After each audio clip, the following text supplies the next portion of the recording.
Broadway, Bridgestone Arena in Nashville, a neutral site set for a big-time bluegrass battle between second-ranked Louisville and the Conference USA favorites from Western Kentucky. This is CBS Sports Network on Facebook Watch, and we have a Music City showdown between the 6-0 Cardinals and 6-1 Western Kentucky Hilltoppers. I'm Chris Hassel, glad to have you with us on this Thanksgiving weekend. You know, there are some people looking forward to Monday, because that's when the new AP poll comes out. Because Duke lost to Stephen F. Austin this week, Louisville will likely be #1 in the nation if they can get the victory here today against Western Kentucky. Now, if you're new to Facebook, prepare to be blown away. It's great. There are no commercial breaks. You can talk to us live whenever you want in the comments. Use that hashtag CardsVSWKU on your photos and videos. Might be seen on air. If you don't want the comments, that's fine. Just swipe right on your mobile devices. All right, since we don't have any commercial breaks, we get more of the coach. Bob Wenzel is here, A-10 Coach of the Year back in the day, Duke Blue Devils head coach. Very, very excited for this matchup. Two teams who expect to win their conferences, and two players voted Conference Player of the Year in the preseason. They got voted Conference Players of the Year because what they've done in the past, and what we're going to see is what they're doing in the present. Both of these guys are tremendous players. Bassie on the list is 6'11". He is a guy who is very, very comfortable in the paint. And on the right is Jordan Nwora. He is a tremendous all-around offensive player and a terrific, terrific young man. And maybe the reason Louisville has not lost like Duke, like Kentucky, is because of that experience. Nwora leading that charge. They returned 6 of their top 7 scorers, and Nwora, averaging 21 a game, has the most points through 6 games in a Louisville uniform in 18 seasons. He is a tremendous guy, and I'll tell you, we're going to show you some of his athleticism here. If you don't stay between him and the basket, he's going to cut to the basket and hurt you. But really, he is a great three-point shooter. North of 50% from three-point shooter. He is a tremendous offensive player.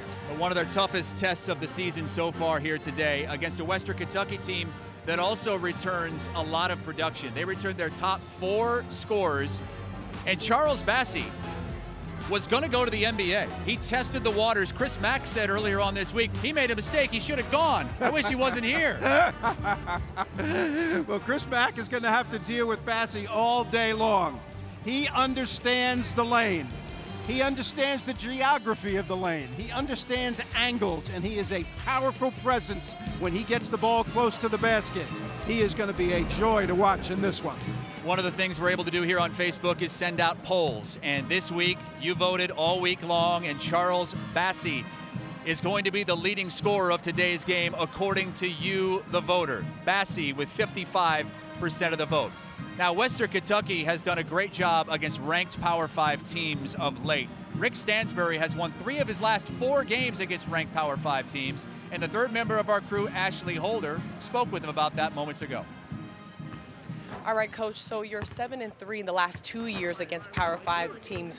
What makes you so confident in this team against somewhat bigger schools? Well, I wish that 7-3 had something to do with this game. Unfortunately, it don't. We've played well in those games, but this is a different animal, too, in Louisville. I mean, they're one of the best teams in the country for a reason, so we know we got to play awful well. All right, thanks, Coach. And thank you, Ashley. Taking a look at the lineups for both teams. 9 of the 10 starters averaging in double digits. And Stephen Enoch for the Cardinals is going to be huge on the defensive end, Coach. He's got to do a job on Bassie, and whether he plays it beside him, behind him, 3 quarters, that's going to dictate what happens in the game. And on the other side, we mentioned the 4 returning players who averaged double figures last year for Western Kentucky, but it's a couple transfers who are big on this team, including Mr. Justice, the senior at the guard position. He shoots the most threes. He makes the most threes. He was 1 for 12 against Bowling Green, but then the next 2 games, he played great. Chris Mack in his 2nd season at Louisville. He's turned this program completely around, and they'll be #1 on Monday, more than likely, if they can win this one. 80th meeting, the first one happening in 1926.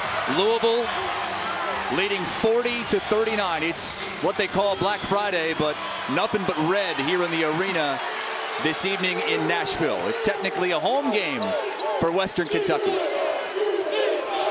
Man-to-man defense by the Hilltoppers. Louisville will move it side to side and take what the defense gives them. Louisville in the black uniforms. McMahon is the shooter with the ball. Sutton, the essential glue guy. McMahon, the shooter. Tried to bail him out, but couldn't. Great defense for Western Kentucky, and Charles Bassey the rebound. They made him go all the way to the end of the shot clock. Hollingsworth, the point guard, really a 2. Taking over those duties, however, this season. Louisville turns him over, and here comes Wara. Bodies up and scores as he goes right in on Carson Williams. How about the strength, Chris, on that one?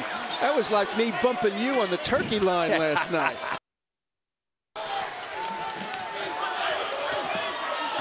And hedge out high. Tavion Hollingsworth got hit. Picks up the dribble. When they hedge that far out, that's dangerous. Bassey's going to roll directly to the basket. A lot of dribbling from Williams and almost another turnover. Shot clock down to 5. Jared Savage. That went off glass. Ugly shot. And the rebound goes to Louisville and Stephen Enoch. Perry is a distributor. Point guard's got a great assist to turnover ratio.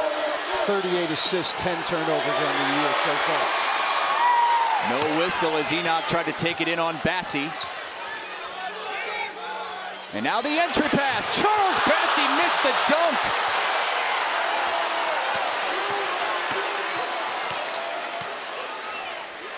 For the day after Thanksgiving, there's an awful lot of people here at this arena. A great showing. And a 3 from Dwayne Sutton, who's probably been the MVP of this team so far. We talk all about Jordan Wara, but Sutton's the glue guy. And here comes Ryan McMahon. There's Wara for 3. Off the mark, and Bassey the board. Sutton is one of those guys. I use the word essential to describe him for Louisville. Without him, everything changes for this team. He's a great rebounder, a tough guy, works hard on every possession. Bassey can't get the roll, so a missed dunk and a ball that touched every part of the rim. Rim was unkind right there. Steal by Cam Justice. Hollingsworth ahead of the pack. Missed the bunny. 3 close to the basket misses already for the Hilltoppers. Both of these teams are top 10 in the nation in shooting. Louisville would love to shoot it from in tight like Dwayne Sutton just did. It's 7-0 Cardinals. How about the pass from Enoch at his 6'10" player, moving to the perimeter, making the backdoor cut pass. Inside to Bassey. Great position. Still can't get it to go, but still fighting and then lost it. Can't bring it down low if you're a big man like that. And there's Perry. They need a timeout here. And they call it.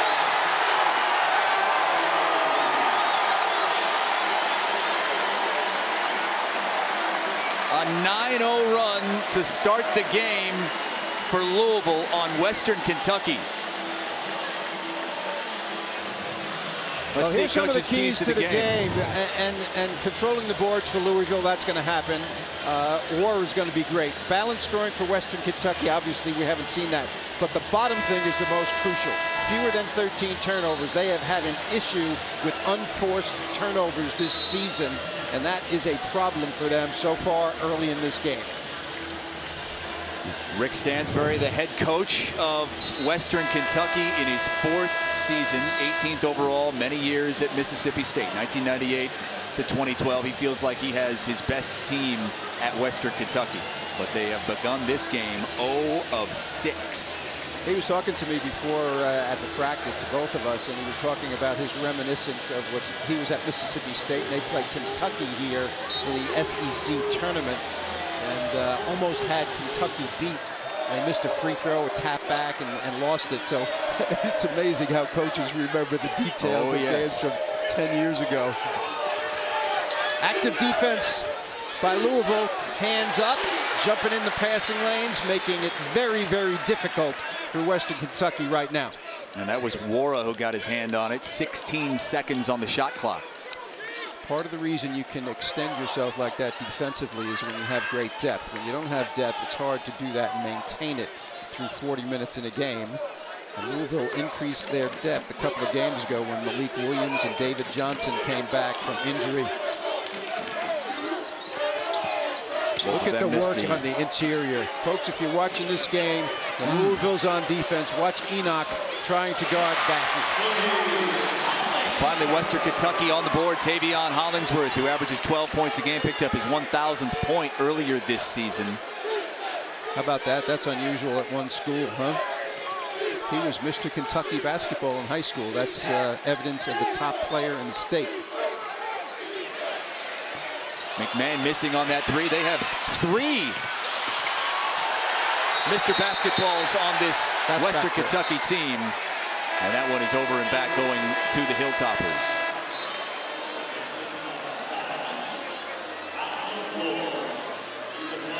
Well, we've reached the under-16 media timeout, but as we told you here on Facebook, we do not have commercial breaks.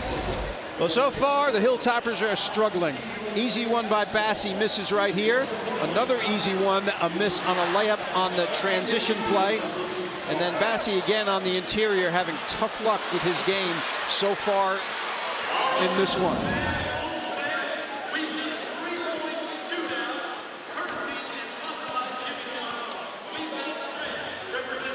Well, we mentioned that Louisville has a chance to become the #1 team in the land. That's because of this. Tuesday night, Stephen F. Austin as a 28-point underdog goes into Cameron Indoor and wins it on this wild play. Nathan Bain, a buzzer-beating lay-in. Stunned the Duke Blue Devils. And that ended Duke's 20-year, 150-game home winning streak against non-conference opponents. And Louisville likely going to slide up if they can win today, Coach. I think that's exactly what's going to happen if they can win. Of course, the AP poll comes out on Mondays. And by the way, the last team to beat Duke was St. John's. It seemed like a couple of centuries ago as a non-conference game at Cameron Indoor Stadium. A lot of the #1s have gone down already this year. Yeah, Duke lost to Stephen F. Austin this week in overtime by 2.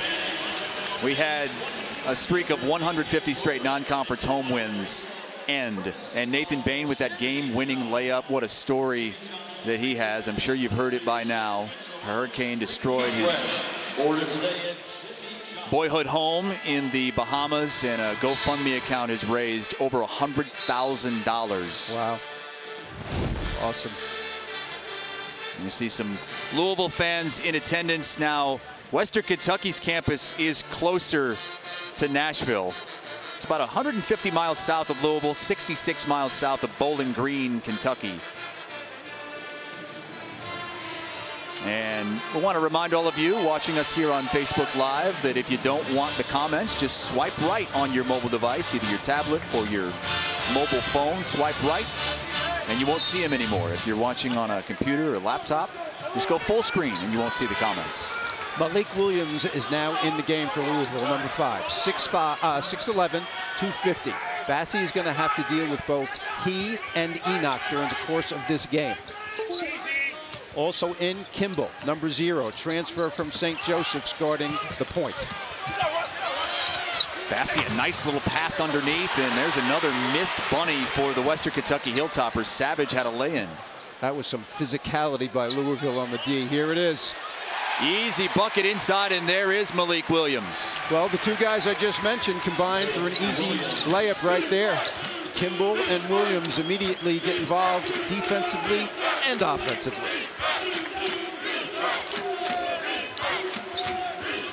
Justice can shoot it, hasn't had opportunity. There he goes. Knocks it down. Coach, they needed that. They sure did. Transfer. He's been to 3 schools. Vandy, IUPUI, and now Western Kentucky. Very experienced player. One of the top scorers in the Horizon League last season. Oh, second effort. Are you kidding me? Sutton gets it blocked, and he stays with it. Love that guy. Well, Chris Mack says that if every guy on our team had the mindset and disposition of Dwayne Sutton, we would not lose a game. They haven't lost a game yet.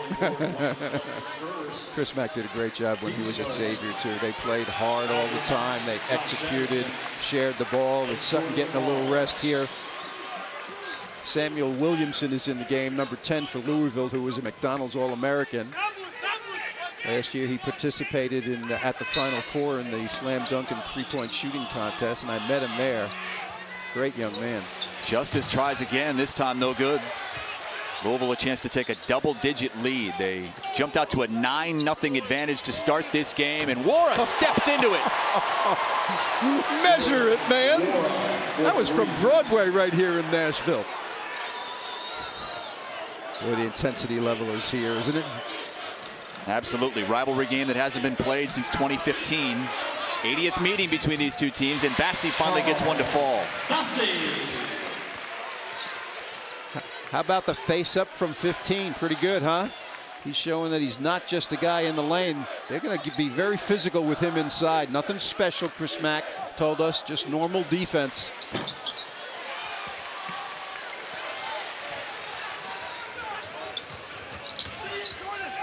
Western Kentucky trying to string a couple buckets together. Justice gets it rejected. Well, we like Jordan Wara, and one of the reasons we like him so much is his range. Look at this. He's 7 feet beyond the three-point line. And this is the new three-point line, the international one. Man, nothing but net there. And he came in over 50% from three-point range. He can do it all, score from everywhere. That's why he's preseason player of the year in the ACC. And another turnover for Western Kentucky. Samuel Williamson, no good. But here comes Williams. Oh, he got fouled.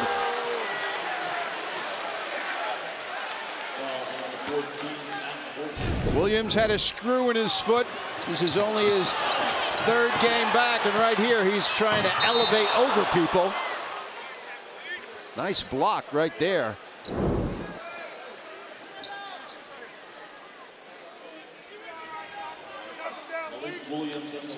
Williams at the free throw line, 3 of 6 this season. Coach mentioned that he broke his foot back on September the 20th. Got a screw put in there a few days later. Yep. Missed the first 4 games. And Coach Mack was telling us before the game that he's 100% physically, but still knocking a little bit of the rust off, maybe 80, 90%. I think so, yeah. And he didn't want to put a number on it, but he did mention the 80 or 90. Loves the way he plays defense. He's an excellent defensive player, and he was very, very important in their run last year. Louisville was 20-14 last year, 10-8 in the ACC. They made the NCAA, but they lost first game to Minnesota. So expectations are much, much higher this year. Western Kentucky 3 for 13 to start this game from the floor. Matt Horton is in there, number 14. Hasn't seen a ton of playing time this season. Anderson also number 4 in, who's their 6th man. Another turnover, that's turnover number 4 for Western Kentucky. So more turnovers than made buckets 7 minutes in. Coach Stansbury is very, very concerned about that. They did recruit Kenny Cooper from Lipscomb. And Kenny Cooper is waiting on his waiver to be able to play. And he is a point guard, a true point guard. And Coach feels like he is going to change a lot because of this turnover situation they've been facing in their games this season. Wara again. You got to be kidding me. That was a catch and launch. He has 8 points already, more than Western Kentucky does as a team. Bassi is out, getting a rest. We've got a shot clock malfunction here, I believe.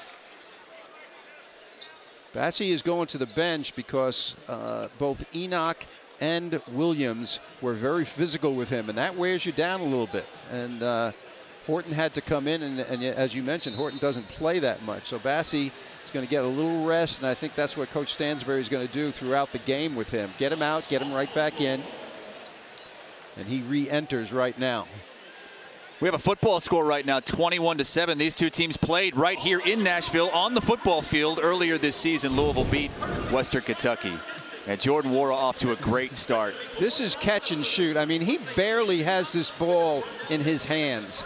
And what's so great about that is he had his body set, and the pass was excellent too, right to the shooting pocket, and he got that off in no time. That's a shot that you're going to see at the end of a game when they're playing Virginia or North Carolina or Duke in the conference, where he catches and launches because they're so, they scout so well, they know each other so well. That is a very, very important shot for him. And for more on Jordan Nwora, the preseason first-team All-American, we send it over to Ashley Holder. Hey guys, yeah, we might already be watching the ACC Player of the Year, Jordan Nwora. And actually, with the third-team guard, he's already been voted the first-team All-American by AP. And he could have went to the NBA, but he decided to come back and develop his skills. And a big reason for that is his Nigerian father, Alex Nwora, who's actually coached him since he has picked up a ball. And Jordan reps his Nigerian culture at all times. He's even had a stint with the Nigerian team. He actually was coached by his father on that as well, making them the first father and son duo to represent Nigeria. I am joined now with Jordan's father, Alex. Your son has already accomplished so much in his short amount of time. How proud of you of a father are you? I'm very proud of him. I give all the credits to his coaches, Chris Mack and the staff, what they've done with him, and also the trust Jordan has in those coaches to know that it's worth him a while to come back to school for another year. I know everything is working out for the better. And Louisville very well could be the #1 team in the country come Monday. What has prepared Jordan for this moment? I think is Jordan has always been one of those kids that he's a gym rat. He wants to do whatever it takes to help his team win. Great kid. Had a very, very good support from my wife and the family. So I think having a coach that really cares about him makes it worthwhile playing for Louisville. Awesome. Well, congratulations and good luck and much success to you and your son. Thank you very much. Thank you. Chris? All right, Ashley, thanks a lot. So this is a kid that went in the latest mock draft on CBSSports.com from our Gary Parrish, went number 26 overall. So he comes out after his junior season, likely to be a first-round pick, maybe a lottery selection. Jared Savage short on the three. Western Kentucky now 3 for 14 from the floor, 1 for 4 from deep. And the reason they're 3 for 14 is not because they're terrible shooters, it's because they're being defended so well. And they're being forced to play faster than they're used to being playing. Josh Anderson almost stole it, but then lost his footing. To your point, Coach, they were 5th in the nation coming in field goal percentage at 53%. Exactly.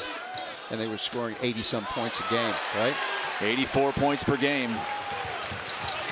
And they played some good competition this year as well. Rawls way too strong. Rawls is a freshman, Conference USA Freshman of the Week last week. Bassey forced that turnover. And a foul called on Williamson as Hollingsworth was looking to push it. Chris Mack was not happy about that pass by Kimball right there. He may be looking to the bench to get him out right now.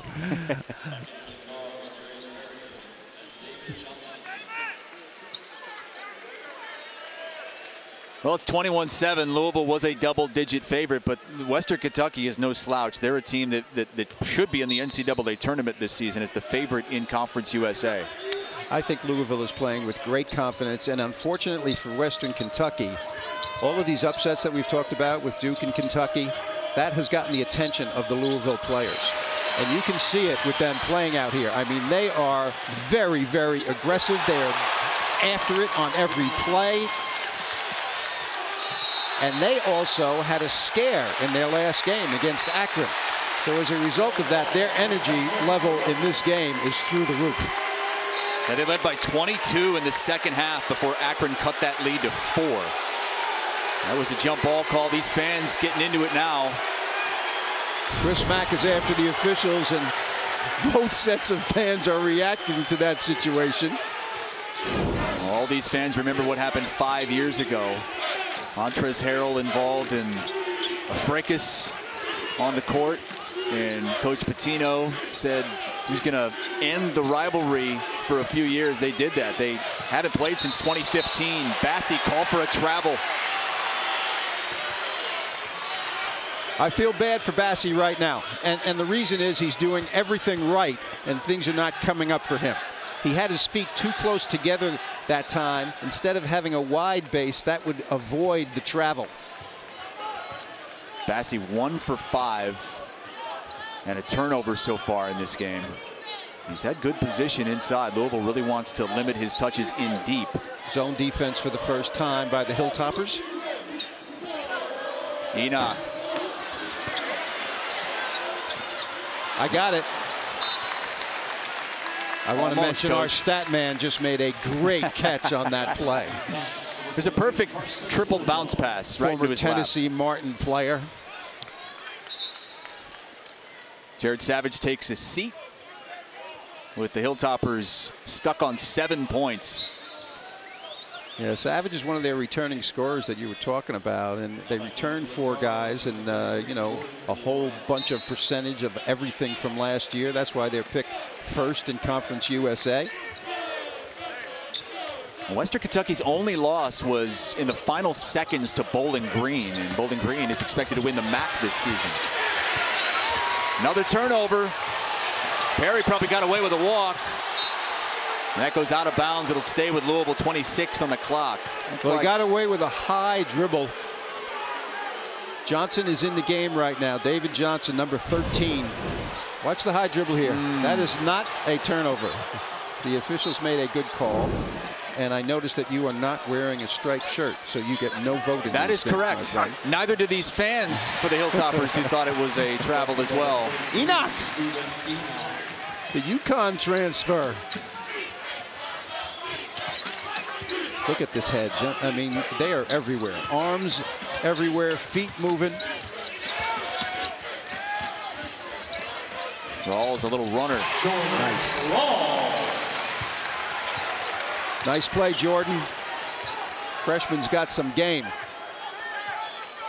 I think the zone is going to be effective right here. It's going to make them work a little less hard defensively so their offense can get into better rhythm.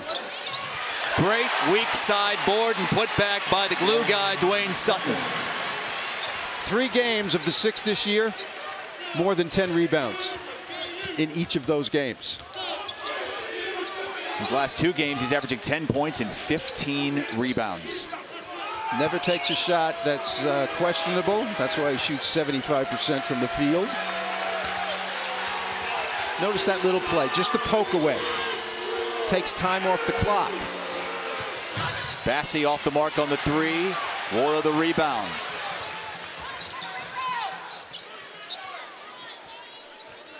Sutton will take it and hit it. Are you kidding me? Sutton shoots infrequently from there, but accurately. Look at the smiles on the face of these players. Well, he already has a dozen on 5 of 6 from the floor. Take a look at this. Nobody close to him. He's shooting only 57% from three-point range this year. Deep, deep 3. Hi, with the coach, Bob Wenzel. I'm Chris Hassel. It's Facebook, so no commercial breaks. How you liking your first Facebook game, Coach? I love it. It's fantastic. I know you've done a lot of them, you know, and it's great. I get to see what's happening in between in the huddles. You know, we can go there, and so far Louisville is showing that they are obviously a very, very good team. Everybody knows that. But their intensity level in this game is very, very high. Bridgestone Arena is a beautiful neutral court place, and you know, Chris Mack has his team ready. His comment the other day when they were talking about rankings, and he said, we don't deserve the ranking, either does anybody else. He wasn't meaning his team doesn't deserve. He said, but rankings are a fallacy. You know, I mean, it's a good way. We love rankings because it gives us something to talk about and so on. But, you know, you got to earn it, is what he was talking about. And his team plays like that. Nice play by Justice. That one almost hit the top of the backboard. And they force a Louisville turnover. So Justice makes a circus shot, then draws a charge on Wara. And that's experience, right? We talked about how much this guy has played. He's been at 3 colleges. And he's been a very important part of their success early this year.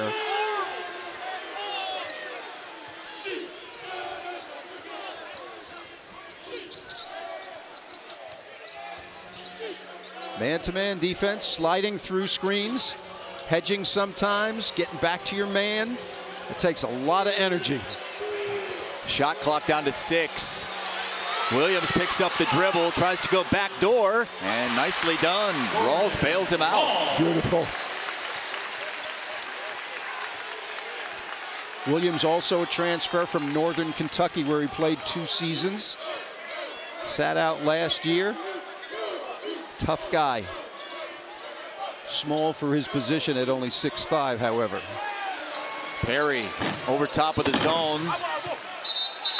And this one will go to Western Kentucky with 7:23 to go here in the first half. Chris Mack's Louisville Cardinals with a 28-13 lead over Western Kentucky. Second season at the helm for Louisville. Expectations sky high. They might be #1 on Monday. After a first-round loss in the NCAA tournament last season, Coach Mack explained why the Cardinal faithful are expecting much, much more this season. Well, I think we have a lot more experience than we did a year ago. You know, we have 13 scholarship players as opposed to 9 healthy a year ago. And, you know, when you bring experienced players back, they have an idea of, you know, your identity and what you want every single day in practice as a head coach. You know, so from that standpoint, when you return as much scoring and rebounding as we do, you have an excitement level. We also have a very talented freshman class, and at least they have some seniors and juniors to, you know, point to and look to for guidance. Well, this is what I think about ACC this year. I think Louisville is going to be the champs. I think Warrior is going to be the MVP. And the sleeper team is Virginia Tech with their new coach, Mike Young. They are going to shoot hundreds and hundreds of threes, and probably more threes than anybody in the country this season. Well, Louisville, if they win this game, likely to be #1 on Monday. Do you see this team as perhaps the best team in the land? Yeah, I think so. And part of it is there's talent, obviously, and there's a bunch of teams with talent, but they don't have the young guys. They got one freshman that plays a lot for their team. Everybody else is an experienced player, and as a result of that, I mean, they've been in a lot of places, you know, and that counts for a lot. Usually we see the experienced teams, you know, teams like VCU this year is great, and Dayton this year is great from the Atlantic 10. Those type of teams don't have guys that go early to the NBA very often. Dayton has one, Obi Toppin, maybe this year, okay? But those type of teams, and Utah State is a team like that. They have a lot of experienced players, and most of the elite level teams don't have that. They have the superstars, but then they don't have great depth. Louisville is an example of a team that has great talent and also experience at the same time. More opportunities to talk about Louisville and Western Kentucky because we're commercial free here on Facebook Watch. Talk to us live. Join the conversation in the comments. As I mentioned earlier, if you don't want the comments, swipe to the right to put it on quiet mode. Use that hashtag CardsVSWKU if you want to send in videos or photos that might be featured later on.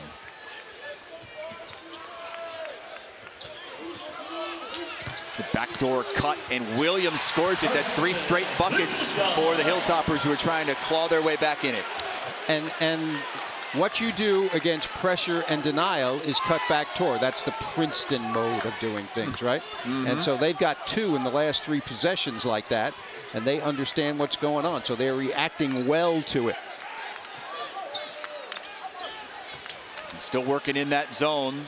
Perry the extra pass, and Wara is open. He is so strong. His legs are so strong. He needs no time to get that off. And the pass, of course, from Perry was very, very good as well. We use the term one more a lot, which means one more pass to the next open guy. And Louisville is great at one more. He has 11 points now. Goes Wara. Shot clock to 6. Hollingsworth hits it. Nice execution. Bassey and Hollingsworth. Hollingsworth really a 2-guard, as we've mentioned. And you talked about his way over 1,000 points now. Western Kentucky, after starting the game 1 for 9, 7 of their last 12 have gone in.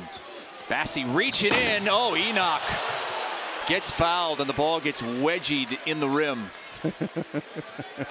If that were not a foul and the ball got stuck like that, it would be a jump ball and they would go to the arrow. Good look from over top.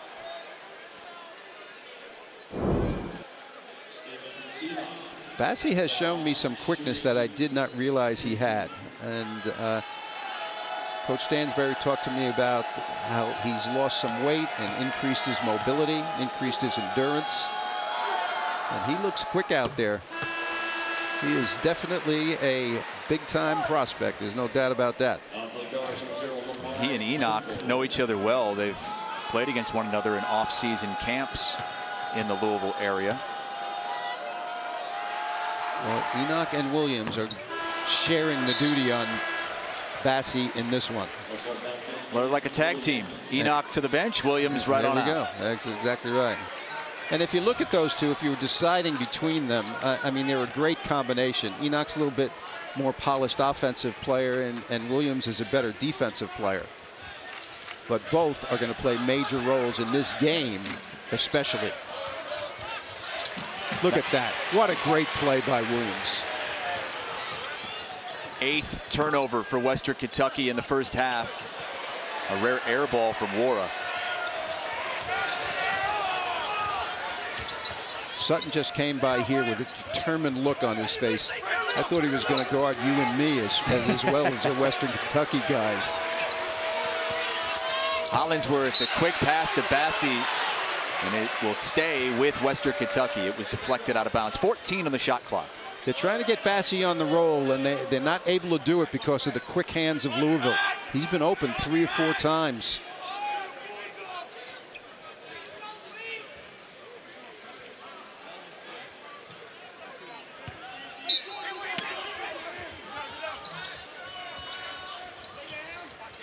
Something very interesting just happened on the out-of-bounds play. Chris Mack went to his assistant coach to tell guys what to do. That was his responsibility in the practice, the out-of-bounds plays today. And they cause another turnover. That's number 9 for the Hilltoppers. Yeah, that's been their problem this year. And Rick talked about it, and he's been open about it. And he feels like Kenny Cooper is going to be a welcome addition when he gets his eligibility waiver taken care of by the NCAA, which they're hoping for soon.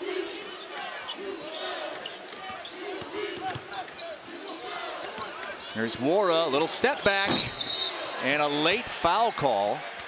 This is a flop situation. You can look at the official across the way, Mike Stevens.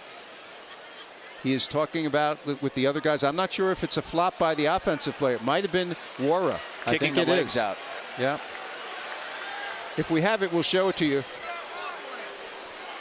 And that's one of the new rules, flopping enforced with a warning, and that was a warning. Yeah, and right there are there. Multiple ways that you can flop. One of them is on that shot. We've seen a lot of three-point shooters do that, kick the legs out and draw the foul. Right. This year it's going the other way. Right. And I love the new rules on the flopping. And the head bob is also one that I dislike that offensive players use all the time. They watch NBA guys do it, and that's how they do it. Savage walks. Yeah. Let's take a look at this flop right here. And maybe if we have the official, we'll show you that too. But right here, one bounce, he goes up. We only have the ball there, so we didn't see it. But he falls back intentionally to try to draw the official's attention that it was a foul. In essence, it's trying to cheat the official. And that's why they're taking this out of the game. And I love it. I think it's great.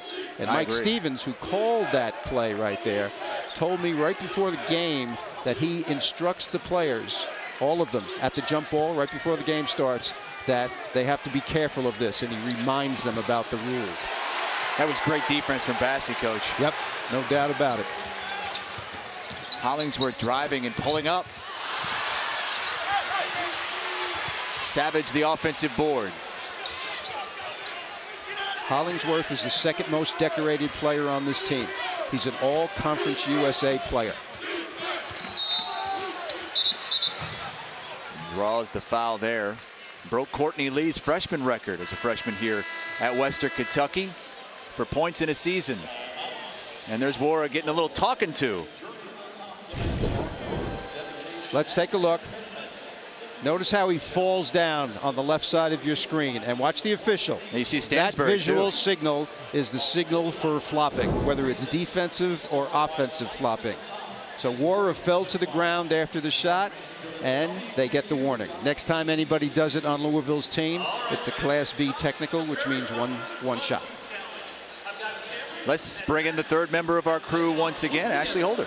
Hey guys, yeah, well, before today's matchup, and despite a lot of the students going home for that Thanksgiving holiday break, the Hilltoppers and the students still had a lot to look forward to in Bowling Green, Kentucky. And thanks to our social media queen of Western Kentucky, Brianna Shaklin, we were able to capture all of it. Like the women's volleyball team, they were arriving home Sunday night with the CUSA Championship trophy in hand. It was a nail-biter in Houston, but in the end of the Lady Toppers defeated Rice in 5 sets of 3-2. And on the same night, Bowling Green's Kentucky flagship brand of the Corvette declared it was ready for the holidays. The entire track was lit up like a Christmas tree for all to enjoy. How much fun would it be to drive a Corvette at night on this track? I mean, come on, you know I'm definitely pushing 100 miles per hour. And there was so much more. You know what, if you're a proud Hilltopper, the football team plays MTSU tomorrow, and the lady volleyball team is now preparing for the NCAA tournament. The basketball team is also predicted to win their conference championship. So it's a good time if you're a proud Hilltopper right now, Chris. Great time to be a Topper. Thank you, Ashley. 33-17, Louisville with the lead, 3:38 to go here in the first half, and they just haven't been able to stop Louisville on the offensive end. As you take a look at Big Red, maybe the best mascot in all of sports. I'll tell you. I think since this is on Facebook and you said that that's the best mascot, I'm thinking that some other people are going to take notice with you, Mr. Hassel. Yeah, I think Louis the Cardinal might get a few write-in votes from Louisville. Well, the longest scoring drought for the Cardinals here in the first half, just over 2 minutes. That's it. Even though Western Kentucky's shooting it better, they've made 4 of their last 5. They can't get much closer. Savage in the corner. Just 1 made 3 so far for Western Kentucky. 1 out of 7 now. Notice all the Louisville jerseys after that rebound. 4 guys all around the basketball. Josh Nickelberry is checked in for the first time for Louisville, wearing number 20. Freshman. And he gets the weak side board and puts it in. That's going to be goaltending. Offensive goaltending. That was going in, though. Didn't need to do that. No. Nickelberry is going to say they slapped 5 right there. Williams ruined it for him. But we do have a foul preceding. So that call by Michael Stevens beforehand. So the foul occurred before. Would have been a 3-point play. But Nickelberry gets 1 more. Josh Nickelberry from Fayetteville, North Carolina. All-time leading scorer in North Carolina basketball history. Now that is saying something. There's this guy named Michael Jordan who played in Wilmington. Jordan would say, well, yeah, if I could have played my freshman year, I would have had it. Well, I knew Michael back when he was in high school, trying to recruit him, and you know, he wasn't a big-time player until his senior year. A trap in the corner. Justice gets out of it and gets it back for 3. All right, Kimball needs to keep his eyes up here. It's a transition play, even though not a fast break. Okay, so now they go half-court defense.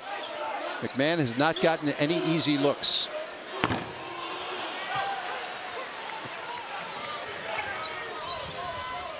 The problem when you get ahead by a lot of points is you have a tendency to let up. And that is not what you want to have happen with your Chris Mack, with your team here. Bassie thought about taking that 3.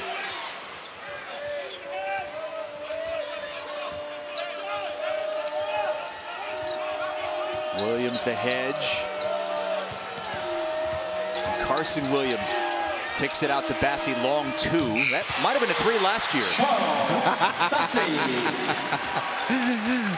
That's right. Or if he was size 12 instead of size 16. Well, this is good news for Western Kentucky right now. I mean, they're feeling a little bit better about themselves, and Louisville is out of sync with the wrong guys taking shots right now. Hollingsworth, the spin. And the bucket. He lost control of it on the way up, but regained it. We've got a 14-point game, 90 seconds to go in the first half.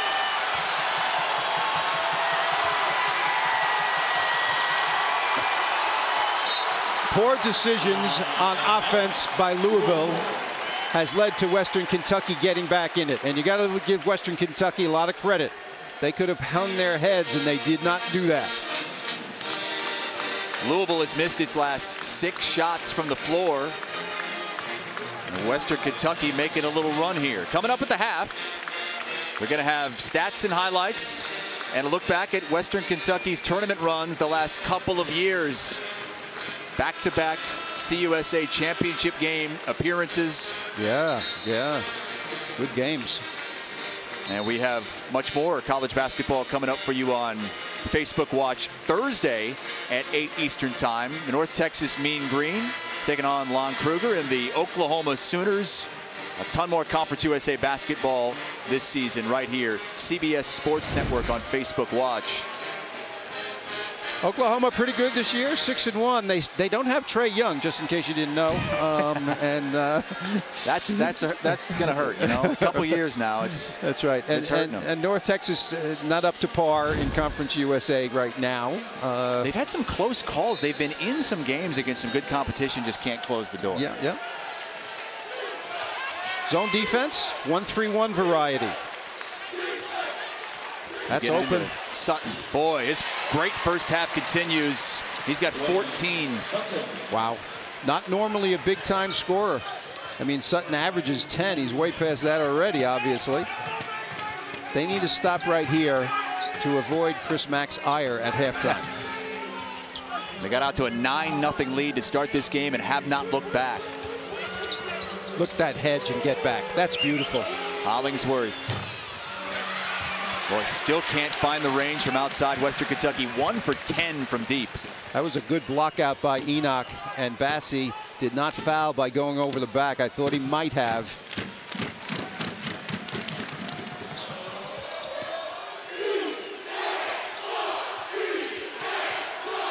13-second difference. And the shot clock down to 7. Wara. Offensive foul.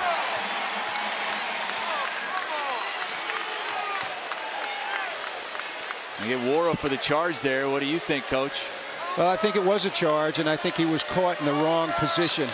He was cutting there, and the pass was a little behind him.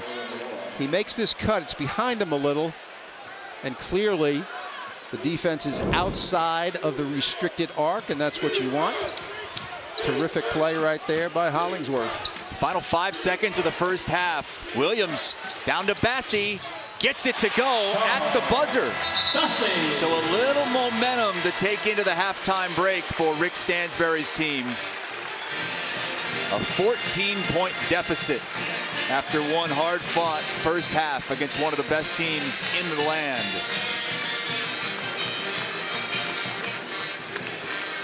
Ashley Holder is with Coach Chris Mack. All right, Coach, a strong start from your team. It seems like everything has been in sync. How do you keep this momentum going in the second half? Well, we just continue to, push Charles Bassi off the block. He missed some easy ones early, and they turned the ball over. We managed to get the lead because of that, but we know how potent they are offensively. We got to continue to have the same defensive effort that we had in the first half. Can you pinpoint exactly what you would like to see your team improve in that second half? I know you mentioned the post play.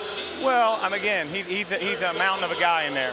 But, I think when they started to get back just a little bit, we started to turn the ball over 4 or 5 times when I thought we had guys open, getting passes deflected. So it's just playing a cleaner game on the offensive end, taking care of the ball, and then defensively, like I said, don't let him have deep low post position. All right, thanks, Coach. Good luck. All right, well, Western Kentucky 1 of 10 from the floor. They've turned it over 10 times, but they're still in it. Down 14 to Louisville at the break. Back with much more in just a moment here on Facebook Watch.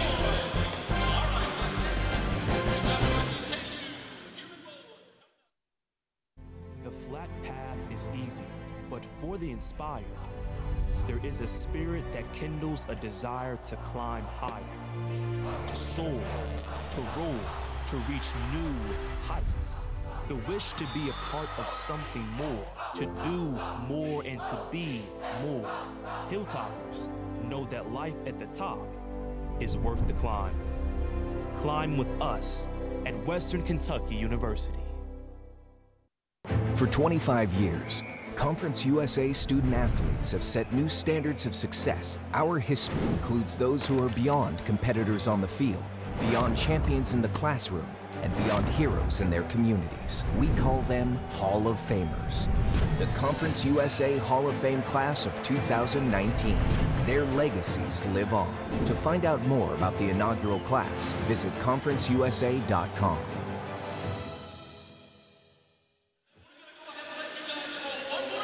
Back here at Bridgestone Arena, Nashville, Tennessee. Louisville led by as many as 19 in the first half. They have a 14-point lead at the break. And while many of us ate all day yesterday, life is a little bit different as a big-time Division I basketball player. This is a look at Louisville's holiday trip down here to Nashville.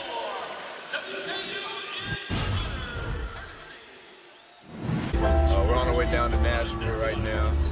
Some of the things I'm thankful for is my teammates, my family, just having the opportunity to play during this time of the year.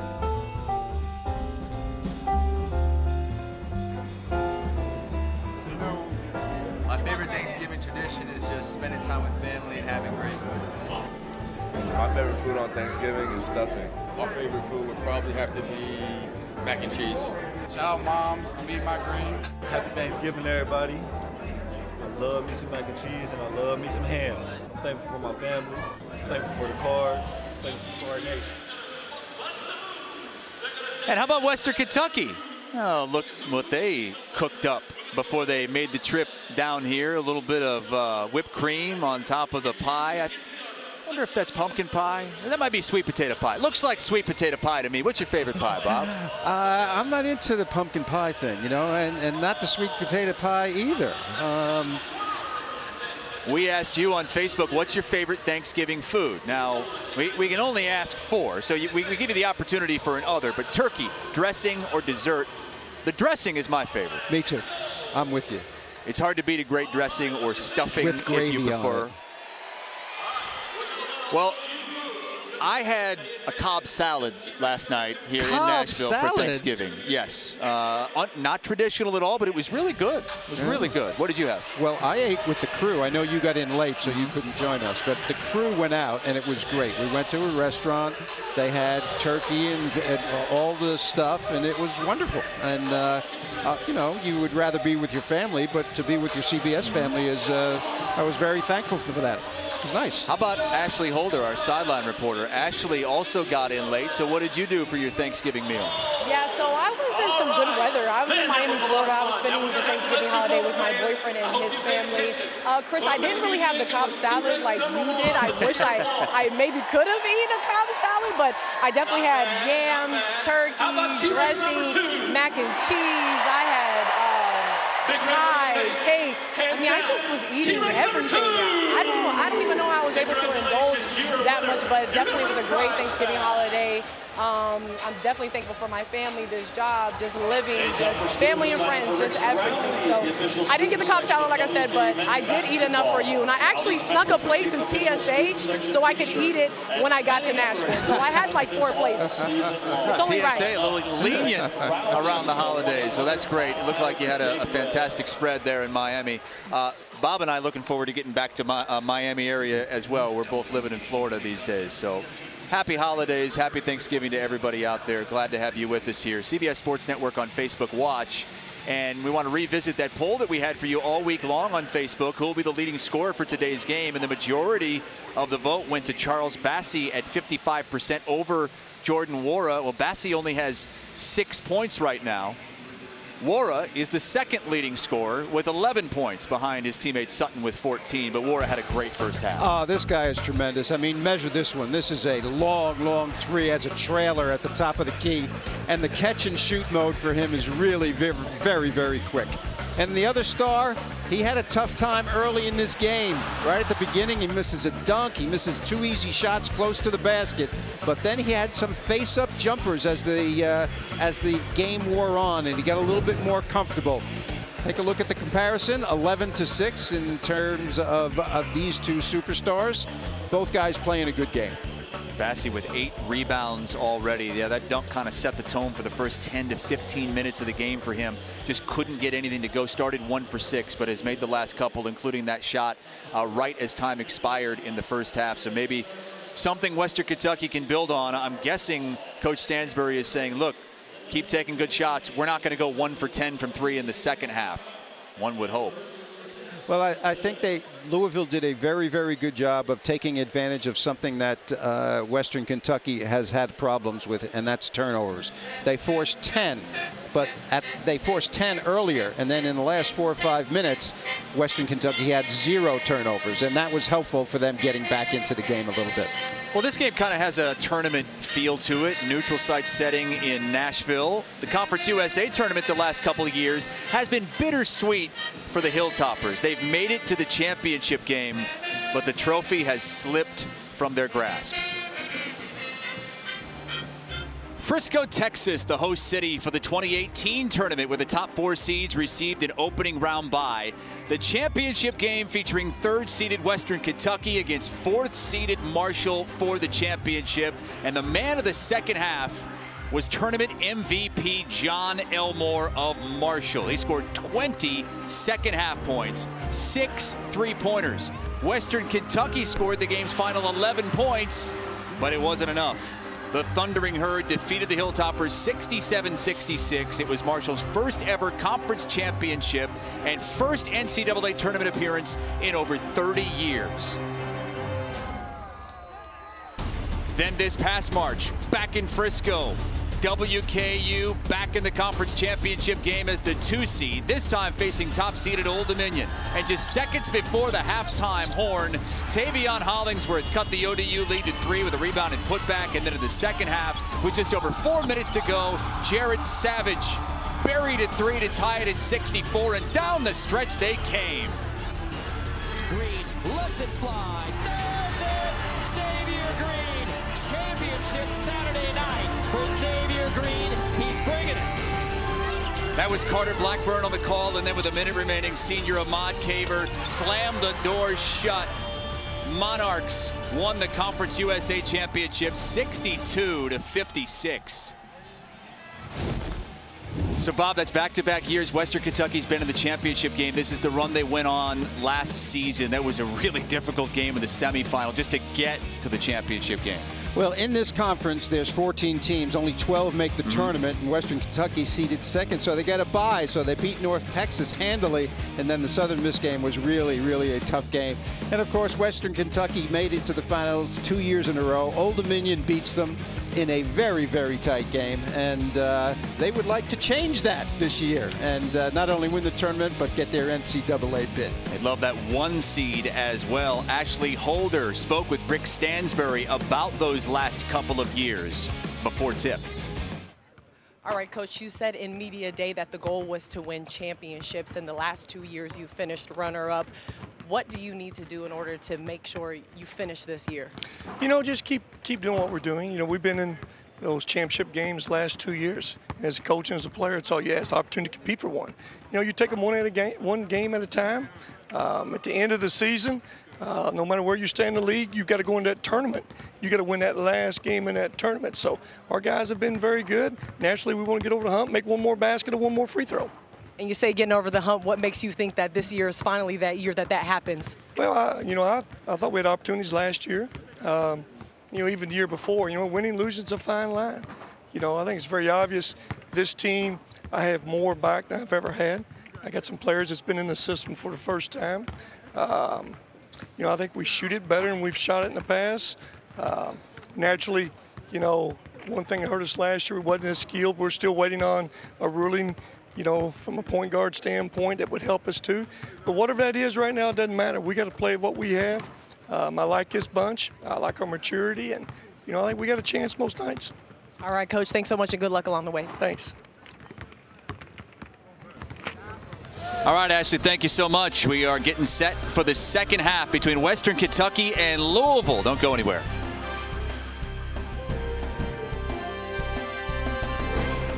25 years, Conference USA student athletes have done things the only way that we know how, the CUSA way. In that quarter of a century, we've learned a thing or two about winning, both on and off the field.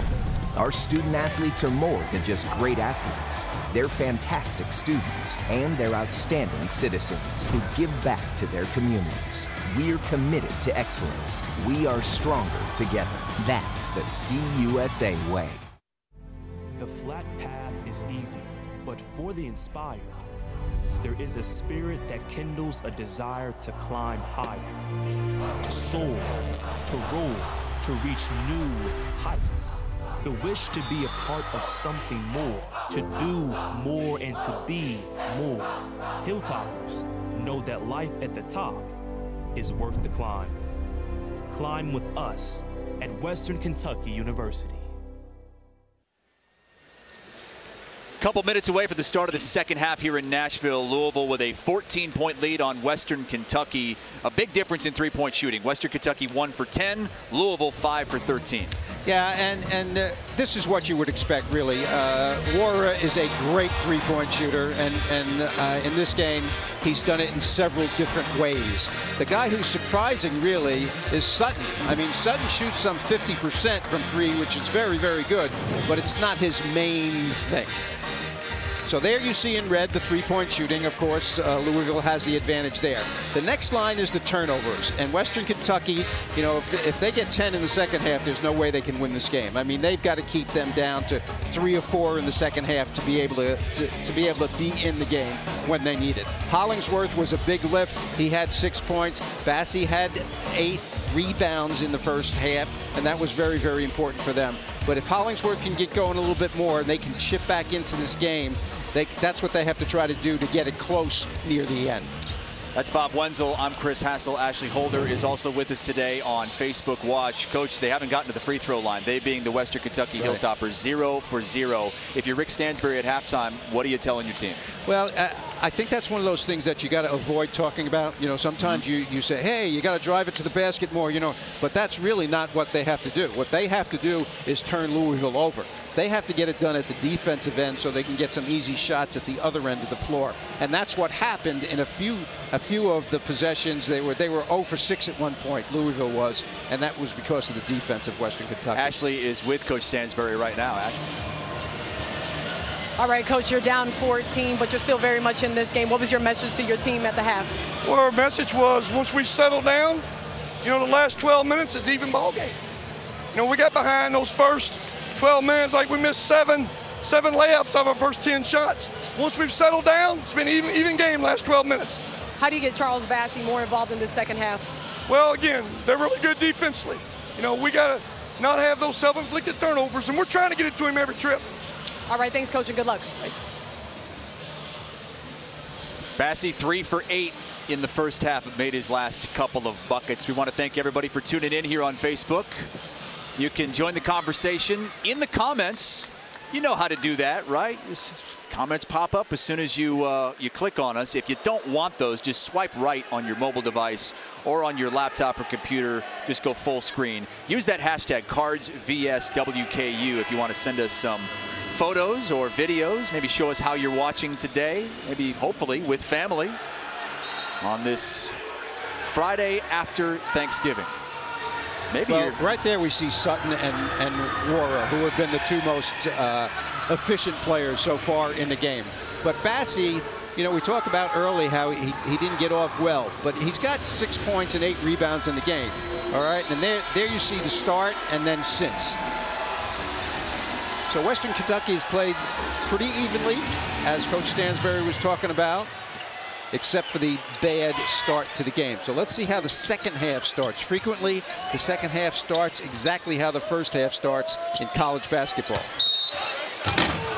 That's a quick foul on Charles Bassey.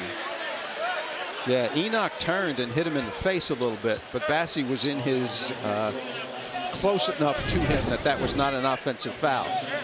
Right here, he's coming around. He gets hit in the face, but that's because he was so close to Enoch on the play. Well, the Hilltoppers can't afford to start the second half the way the first half started. Louisville scored the first 9 points. That's shocking that McMahon missed that shot. He didn't get enough shots in the first half. I mean, he is a deadly outside shooter. Surprisingly. Hollingsworth. No, he's a guy who can take it to the basket on Perry. And instead, he'll take a 3. And still off the mark. 1 for 11 from deep are the Hilltoppers. Wow. And that's uncharacteristic. You know, I mean, they came in shooting pretty well from three-point range through the first set of games. McMahon still can't hit. He's 0 for 4 from the floor. Yeah. David Johnson's going to see more time. And a foul called on Carson Williams. You know, Louisville starts 2 small guards. And David Johnson is 6'5" and the best athlete on the team, and he's a hometown favorite. He's a freshman from Louisville. So he's going to get more and more time as the season goes on, especially when they're playing against bigger guards. There's Wara. Almost automatic. You know, I love his mid-range game. You know, he's got the hard dribble. Right when you're about to shoot, you bounce the ball harder so it comes up more quickly so you get the shot off, and he is expert at that. Bassi gets the entry in low with the right hand. A nice little jump hook. Yeah. Chris Mack said they did a better job early by keeping Bassi away from his favorite spots, which are closer to the basket, and that time they didn't.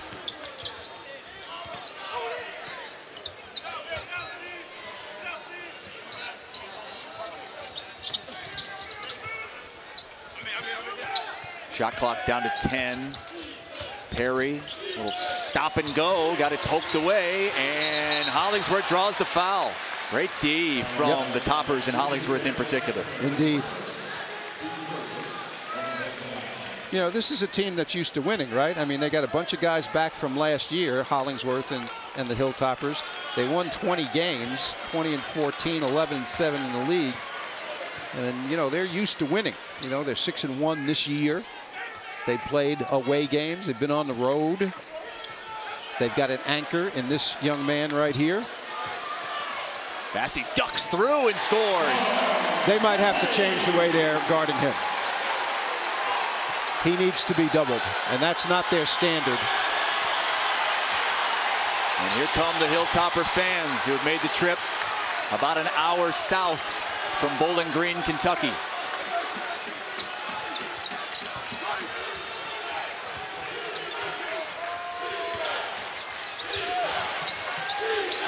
Love the effort here defensively.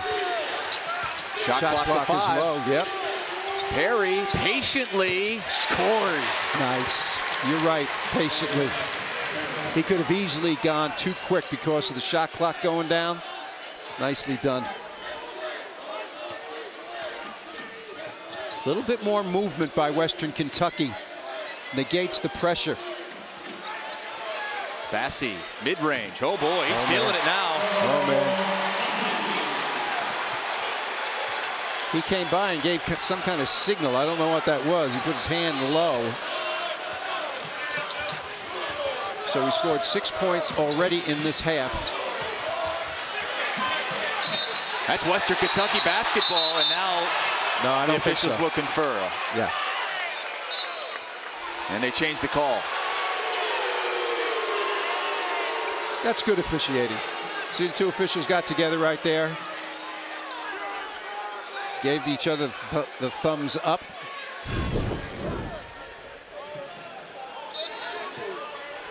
Hard to tell there. Went off somebody's foot from the way it bounced, but could not quite tell.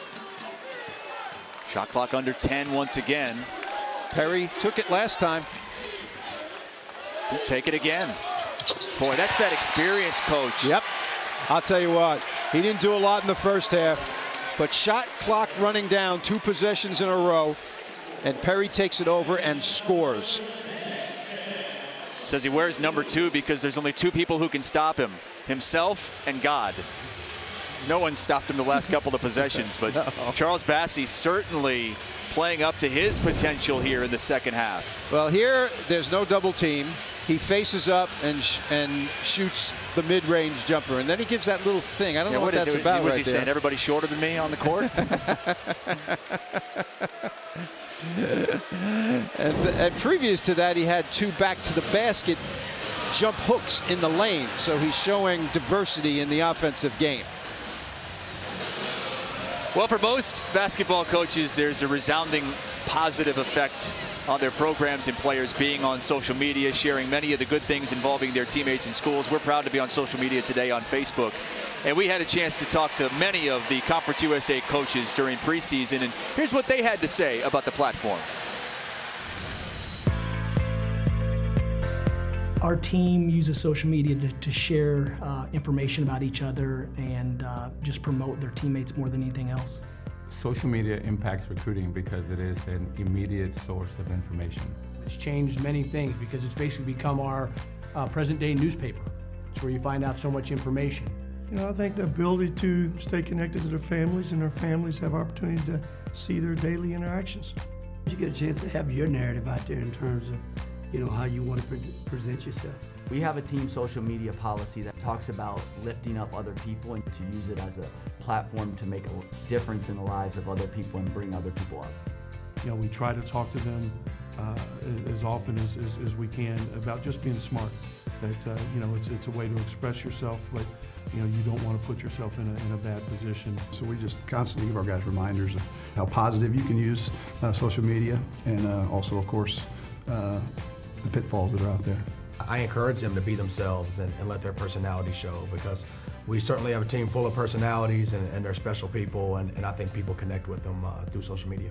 Yes, I do follow some of my players on social media, and sometimes I wish I didn't. That's great. Coach Wenzel, you didn't have to deal with that when you were a head coach of Duke and Rutgers and others back in the day.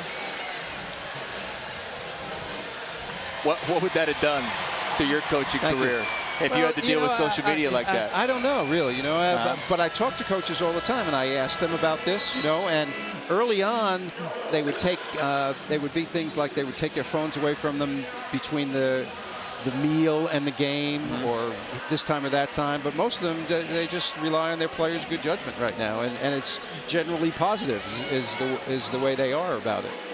Also, a way to keep tabs on them. I mean, they're letting you know what they're doing all the time.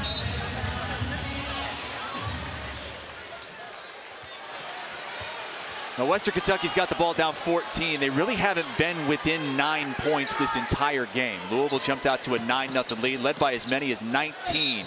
Well, step through from Hollingsworth, and Western Kentucky's finally going to get to the free throw line. Yeah, this is their first. And as I mentioned before, Hollingsworth is the second most decorated player on this team. He's an all-conference level player. He's over 1,000-point scorer. He's been around for a long time, and he knows how to win. So he and Charles are the two on the team that get the most notoriety, and I think we're seeing why in the second half in this game. I mean, Bassie has been unstoppable, and Hollingsworth is kind of taking control of the game from an offensive viewpoint right here. He also drew a charge and swiped the ball, so he's making an impact on the game right now. And the lead cut to a dozen once again. Isn't it funny, if you were ahead 12 and pulling away, you'd feel good about yourself. But when you were ahead 17 and now it's down to 12, now you feel some hesitancy. Getting a little tight, huh? Oh, that's a foul on Western Kentucky just as they were about to steal it. Bassie got his fingertips on it, but ran into a Louisville player as we reach the under 16 timeout. And a little conversation with one of the officials. Well, we might have a ball game here, Coach. I mean, Louisville has been unable to run away with this thing. It looked like they might do that midway through the first half. Western Kentucky has been really good since. Oh, no doubt about it. You know, I think part of it was self-inflicted by Louisville. There were a few minutes near the end of the first half where they went 0 for 6, turned the ball over, make some ill-advised passes, some shots by the wrong guys at the wrong time, and that let Western Kentucky get back in it. Well, he started 1 for 6, but he's made 5 of his last 6 shots, has Charles Bassie of Western Kentucky. Back to the basket. No double team, jump hook. Back to the basket. No double team, jump hook. he's going to do that every single time.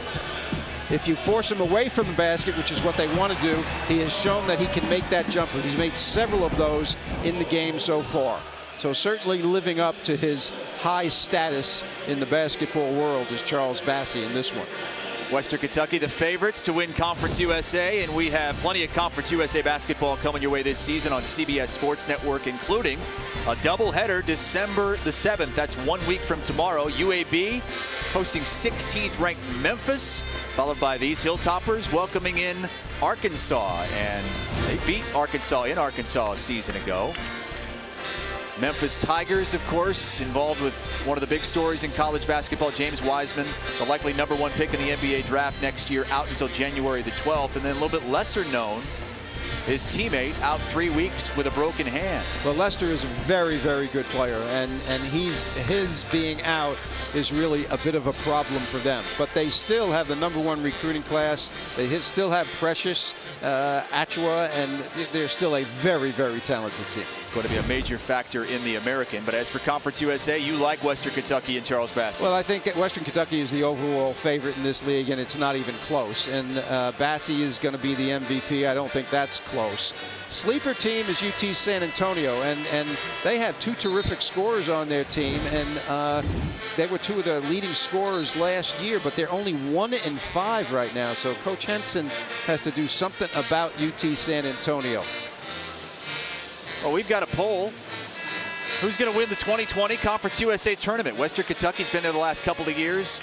They've lost both years. Will it be Western Kentucky, Old Dominion, Texas San Antonio, or someone else? Maybe a team like UTEP. UTEP, I think, is the second best team in the league.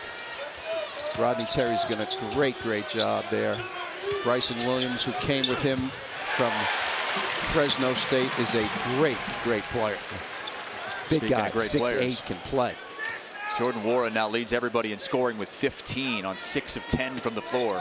He is incredibly consistent. Has led them in scoring every single game.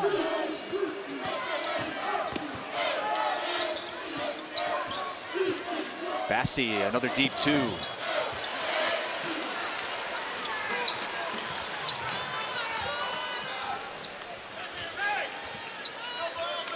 Western Kentucky just can't get it within 10. Louisville's had a double-digit lead since the 13-minute mark of the first half.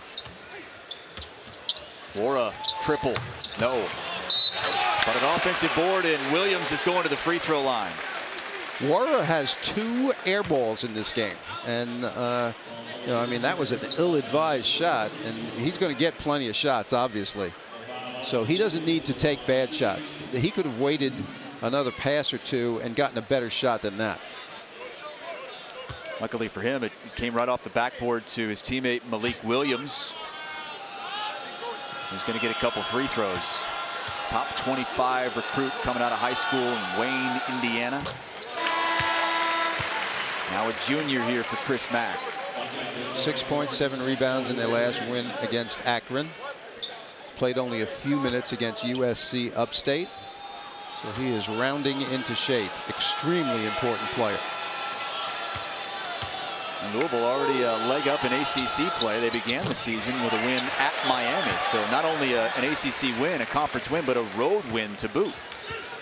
I watched all of that game. I was home that night, and Miami got off to a great start, and then Louisville just put on the engines, and it wasn't even a game in the second half.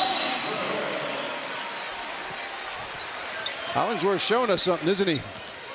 Yes, he is. He's driving to the basket. They can't. I don't think Kimball can contain him. And that one's turned over. Josh Anderson got his hand on it. Now he's got it in transition, and he'll go to the free throw line. We've seen some lazy passing by Louisville. Last part of the first half and a couple of passes here in the second half. Guys need to take one more dribble after they use a screen, because when they make the pass, there's lots of hands on the basketball right now.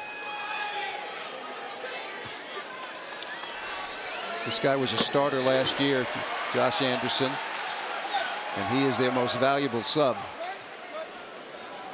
Yeah, I'm surprised we haven't seen more of him this season, because we did see so much of him last year. Averaged 12 points a game. This season the numbers are down because the minutes are down. 7 points, Couple of rebounds a game, but good free throw shooter, about 80%, makes both of those. It's a 12-point game again.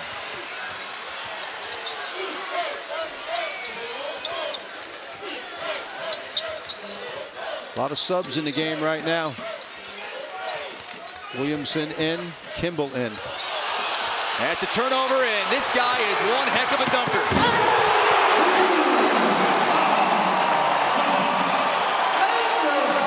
I don't know how long Matt can stay with Kimball here.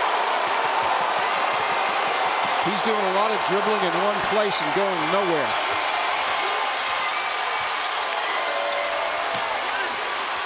Closest it's been since 17-7.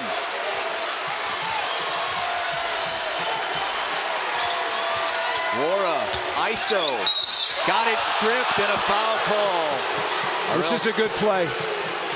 Right here, Wara and Sutton are deciding whether there should have been more passing on that play, but I understand what Wara was doing. They had 2 turnovers in a row, and he said, look, I'm the best player. I'm just going to hold this ball here, not risk another turnover, and I'm going to drive it and get to the free throw line. I think that was an intelligent play, not a selfish play. And he's a great free throw shooter as well.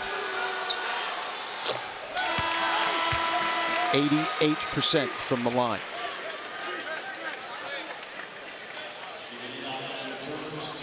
Williams, the good defender, out. Enoch, the better offensive player, in. The center rotation continues between those 2 guys. And now David Johnson comes in along with Darius Perry. I like David Johnson in here because really they need more scoring in the game right now. Perry is out. Kimball was not playing well. That is Alex, Jordan's dad. Louisville perfect at the line, 10 for 10. Anderson slips. Bassi picks it up. Still plenty of time. Quick hands by Bassi, huh? And getting down low as well. David Johnson called for the foul.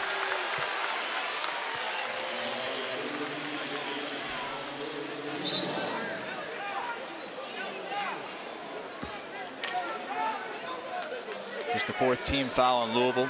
Great to have you with us here. CBS Sports Network on Facebook Watch. With Ashley Holder and Bob Wenzel, I'm Chris Hassel. Take a look at number 5, Justice. He hasn't had a shot in a long time. He's in the right corner. They can throw cross court to him. Before the shot, a foul on Louisville. Team foul number 5. Josh Anderson's been a factor since checking back into this game. No doubt about it, Chris. He has added energy at the defensive end, and he is taking it to the basket hard. Louisville guys are being beaten on the first step of Anderson. And Louisville fans have to be thinking a little bit about that Akron game last time out when they held a 22-point lead. Looked like they were cruising the whole way, and then Akron made a late run, cut it to 4, got within striking distance in the final minutes. This guy can coach, Mr. Stansberry. He's had success wherever he's been.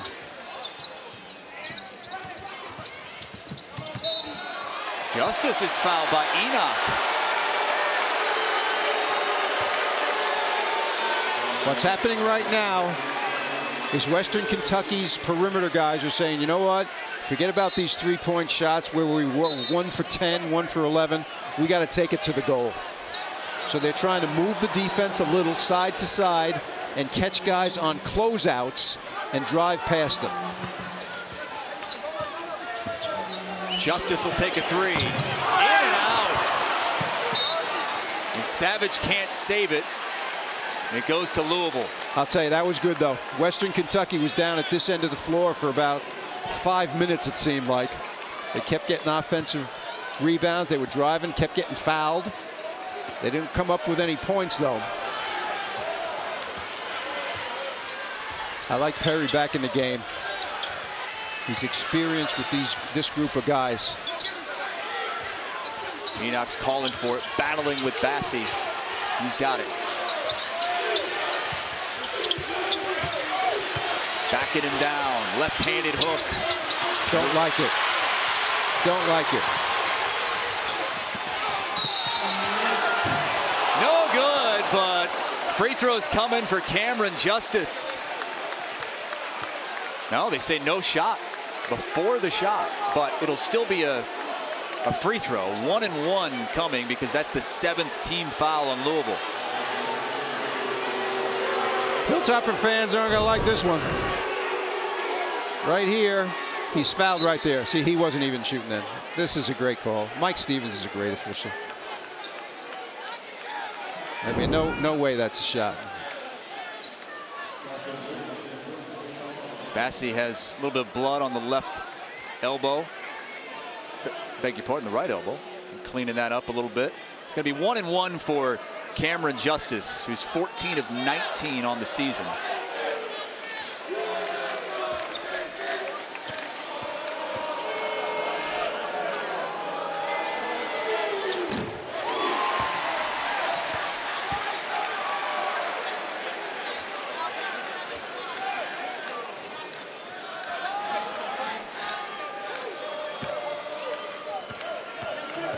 Justice, one of the 3 Kentucky Mr. Basketballs on this Western Kentucky team, along with Hollingsworth and Williams.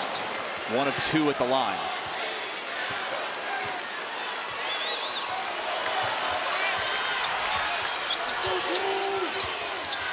Western Kentucky playing with more energy. They got a foul on that entry pass to Enoch. 6th team foul. So for the rest of the way, both teams are going to be shooting free throws, but not yet for Louisville. Louisville needs to find some other offensive players here. You know, I mean, they're looking inside to Enoch, but he's being defended well. And it has to be more than Wara. That's the 4th foul on Carson Williams. He hasn't been able to get much going this evening. And another foul on that entry pass. Matt Horton picks that one up just as he checked in, and we'll have a 1-and-1. Well, Horton is in for Bassi, as Bassi is being tended to with the blood that you mentioned. And as soon as that is taken care of, I'm sure he will be right back in the game. Sutton back in the game, I think, needs to provide more offense like he did in the first half. Also, an interesting thing that's happened in the second half for Western Kentucky: 0 turnovers in the second half. Great point. In the first half, they had 10 turnovers and 1 3. Second half, 0 turnovers. Still no luck from beyond the arc. They're 1 of 12. But they don't need it. They've decided against it. You know, they're going to the basket. Yeah, they've only attempted 2 threes in the second half. Yeah, and they're skewing it, except for Justice. I mean, he'll try to get some. Costly miss on the front end of the 1-and-1 for Stephen Enoch. And a chance to get it within 10. Horton had it poked away. Great defense from Perry.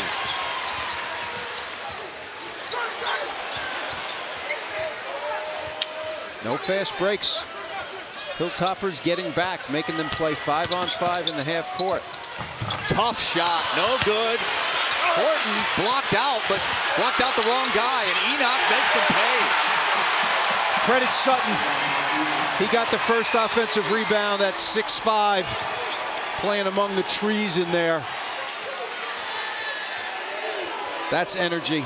That's why that guy is so essential for the success of this team. Savage will take it. Teardrop, no good. Put back from Horton, no good. They got to get Bassi back in. And that's a turnover. Carried it. It'll be Western Kentucky basketball on the other side of this media timeout with 11:06 to go. Josh Anderson really turned this game around when he checked in the second half. Had a highlight reel fast break dunk.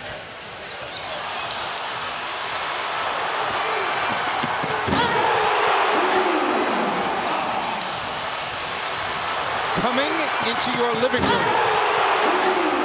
That'll upset the potato chip bowl.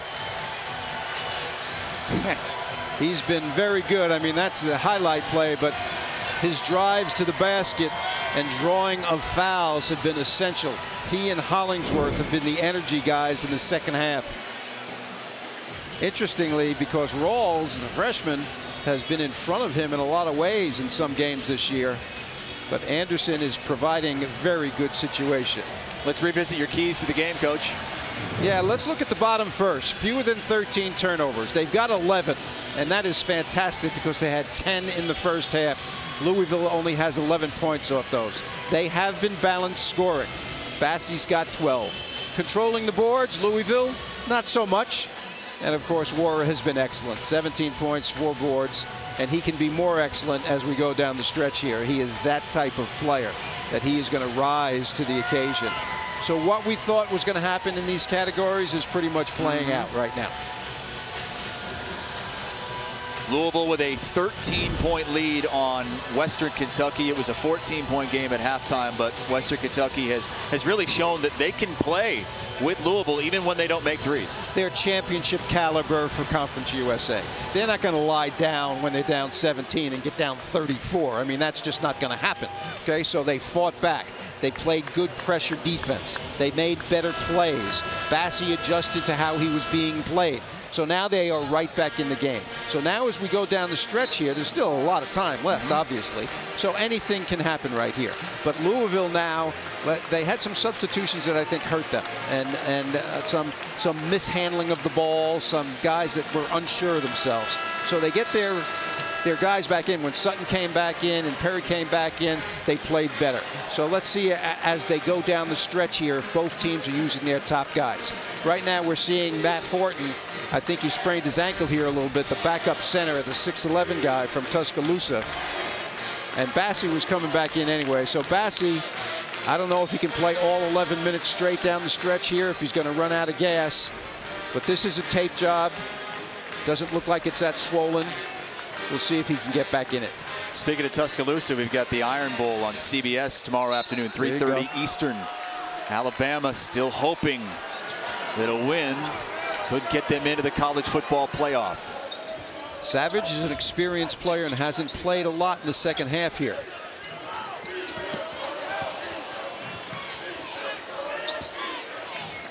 Bassey calling for it down low, guarded by Enoch. Entry pass.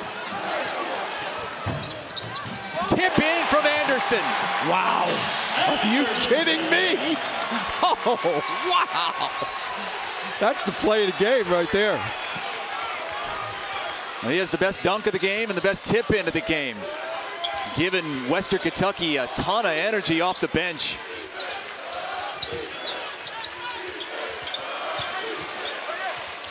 Sutton off the mark. Wara the offensive board. Good judgment. Shot clock. Resets to 20 this season, not all the way to 30. Besides Anderson's offense, he's guarding Wara. Perry slipped. Wara the three. Too strong. Great D. Forced a bad shot. Can they take advantage? Rawls is in. Just mentioned that he hadn't been in for a long time. Hollingsworth has to be getting tired, but he's still in the game.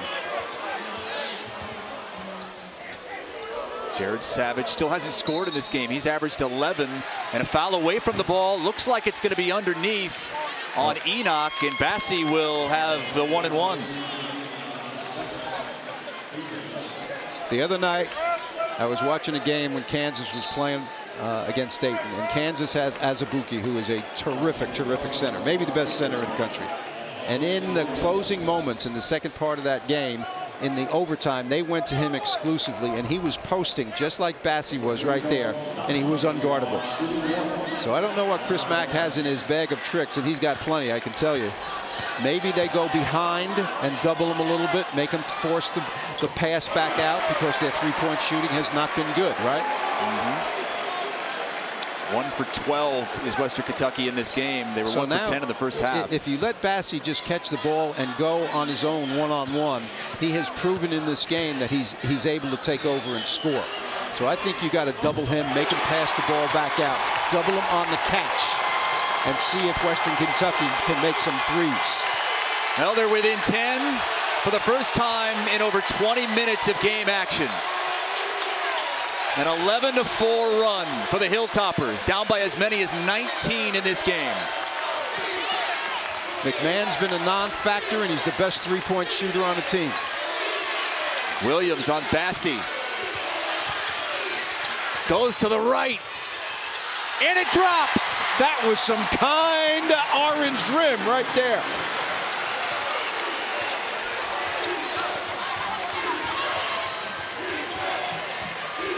Hollingsworth can take Kimball off the dribble. McMahon poked that away. Shot clock at 13. Extra pass. Savage. Short. He's 0 for 6 in this game. That's a shot that they wanted. Visual signal for the play.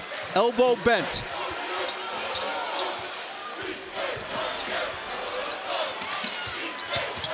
And Wara will get to the line. And that is not a flop that time. Earlier we saw a flop by Wara. This time he gets hit and goes down. It's not a flop. Well, this is supposed to be a Western Kentucky home game on a neutral floor in Nashville, but this was a home roll for Malik Williams. That one almost stopped on the heel of the rim. If it did, it would have been a held ball situation. This is the first of 4 games over the next 4 seasons between these two rivals. They'll play 2 in Louisville at the KFC Yum Center and 1 in Bowling Green. 2 small guards for Louisville right now. Kimball and McMahon. That could hurt them defensively. Sutton on Anderson, who has been the guy who has helped them a lot. Makes sense for Sutton to be on him. Bassie thought about it. Rawls will take it. Oh, huge board. How about that rebound? Now Sutton 14 points and now 7 rebounds. Sutton is the guy I would rely on here. He's in the right corner. Huge. 7 straight for Louisville after Western cut it to 9.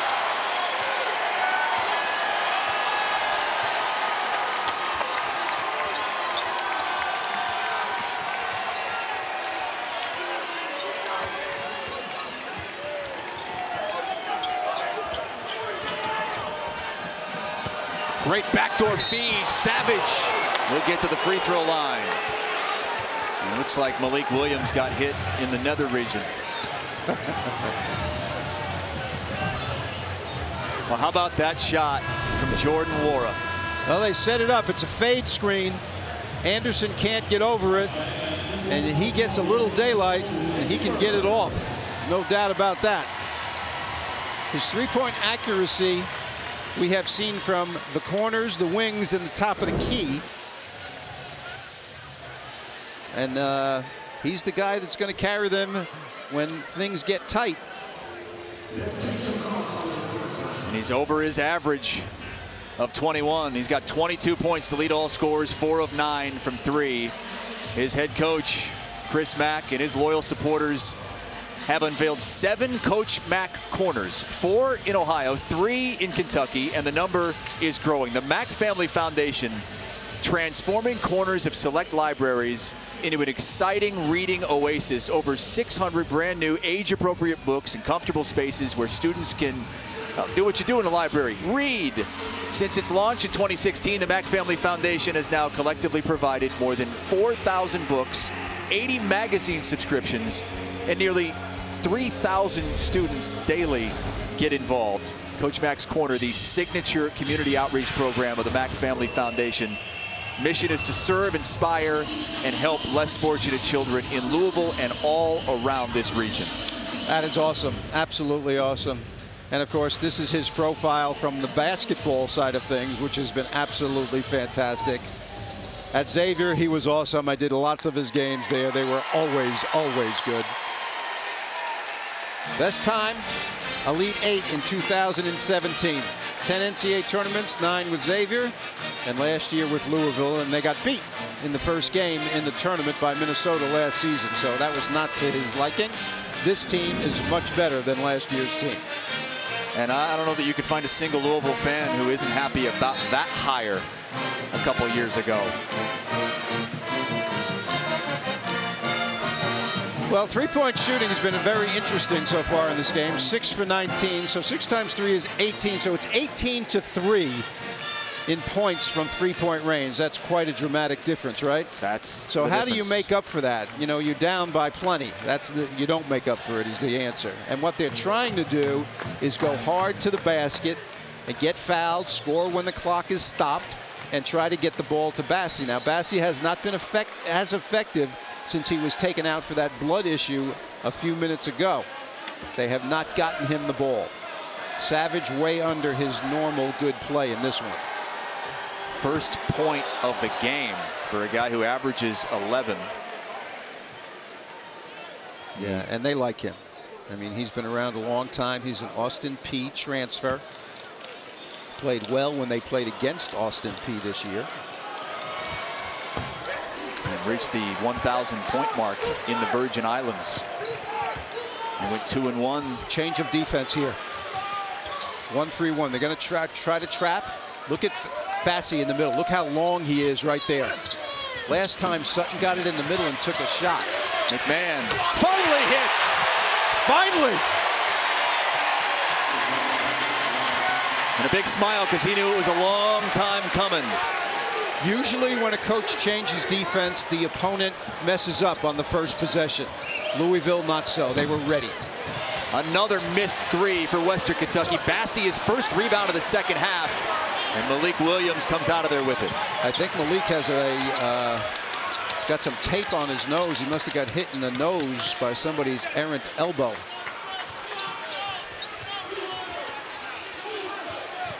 Back to man-to-man. Louisville was ready for that 1-3-1. Chris Mack really ran through that in shoot-around today. Said exactly what to do. If they come out and get you at midcourt, that means it'll be 1-3-1.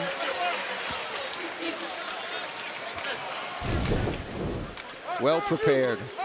Right here. McMahon, that is his typical shot, but he has been absent today. And he finally makes one. His teammates know that he is an integral part of this offense.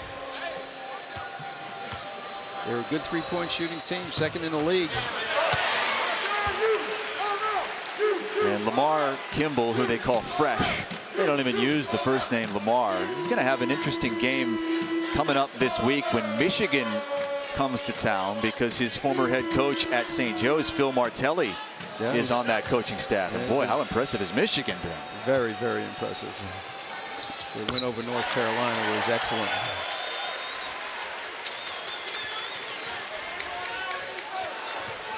Well, Louisville has matched its largest lead of the game just when Western Kentucky had cut it to 9.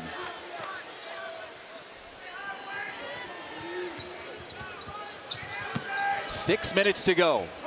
The game Louisville has led throughout. Rawls can't get it to go. Where is the Bassi offense?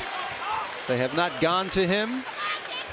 He's not gotten any good touches since he's been back off of that situation when he was substituted for.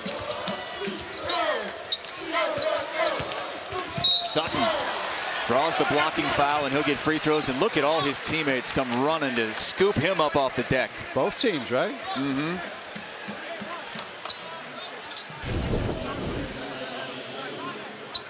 Drive to the basket. There's the bump. Savage goes down. Sutton goes down. Frazier does not go down. I'll tell you, this guy is, I love him. What an inspiration. He might be the best 6'5" rebounder in the country. And his offense has been a gigantic bonus in this game. And like you mentioned, Coach, he does it without shooting. I mean, he only took 3 shots last game, scored 10 points. Yep. And it's all the other things. It's not even statistical things, you know. It's emotional things. It's leadership things. It's making the extra pass. All of that. Tipping the ball. Playing defense. Rawls in on McMahon. Wow, that's a tough shot.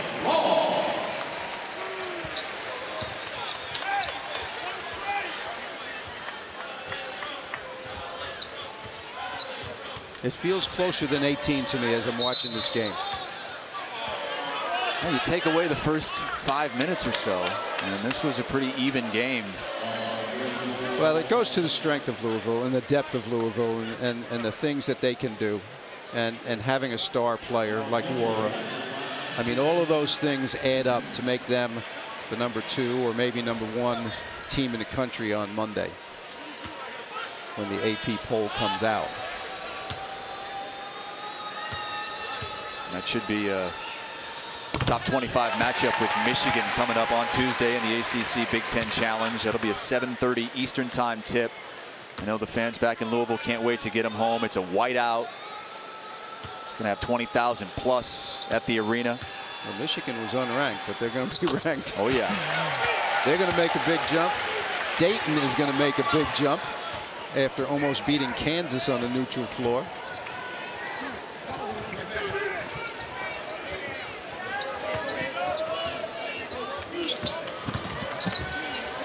Hollingsworth, little spin and a kiss off the square. Yeah, he's going to be good in Conference USA. There's no doubt about that.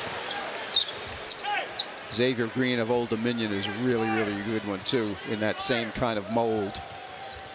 He was the one who hurt Western Kentucky last year in the Conference USA final. Hilltoppers team has lost back-to-back years in the conference championship game, but they're the favorites this season. Extra pass to Williams out high. What?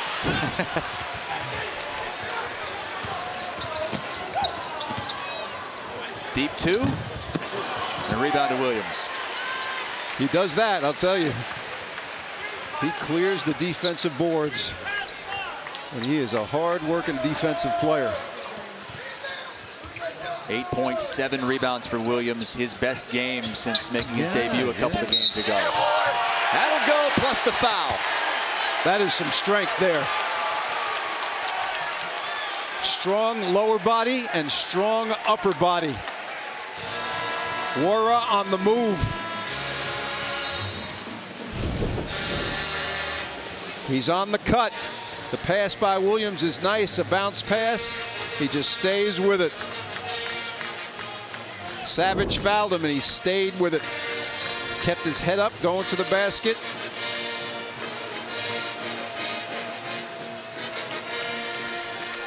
It's a 20-point deficit now for Western Kentucky. The main difference in this game, the three-point shooting. Western Kentucky 1 for 15. Louisville's hit 7 of them.